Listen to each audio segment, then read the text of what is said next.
Hello guys, आज आम कथा भारतर पूर्वतन राष्ट्रपति एपीजे अब्दुल कलाम जहाँ भी कह जाए मिसाइल मैन। से जितेबाला जीवन में निराश हो जाते चाकरी मिल ना से गंगा तट को जाते आत्महत्या करने से टाइम रे शिवानंद देखी आउ डाकी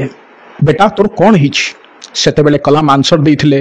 मत जावाई पैसा नाई मो पाखे चाकरी नाई मु गंगा को झास देवी गंगा को डेंगी आत्महत्या करी से टाइम रे शिवानंद कही अरे सेमती किसी ना जीवा बंदोबस्त मु करी तू मो सहित आश्रम को आस। एपीजे अब्दुल कलाम सहित से आश्रम को नहीं खावा को देते जो सकाल है एपीजे अब्दुल कलाम रिटर्न करके घर को जावाई बाहरी से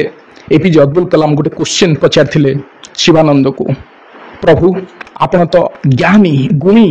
आपण पाखे एत नॉलेज मो जीवन में भगवान एत कष्ट कहीं दौरान मत कहीं सिलेक्शन भी कले मो पाखे पैसा ना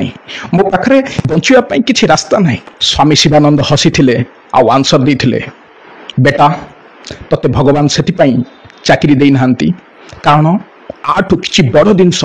तू भगवान सुरक्षित करके रखिंट से तो जीवन में तू निराश है ना तो कर्म ठीक कर आ घर को जा समय सहित से भी ते प्राप्त हम। एपीजे अब्दुल कलाम से कथा सब घर को जा समय सहित से भी ते प्राप्त हम।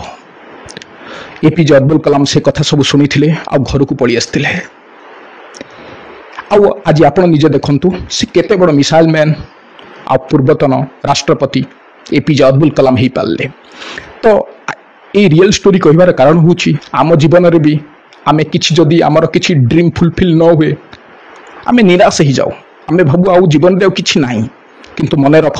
जदि से ड्रीम तुम फुलफिल होनी भगवान आठू किसी बड़ जिनस तुम सुरक्षित करके रखिंट तुम कर्म कर भगवान निश्चय तार बाट देखेबे।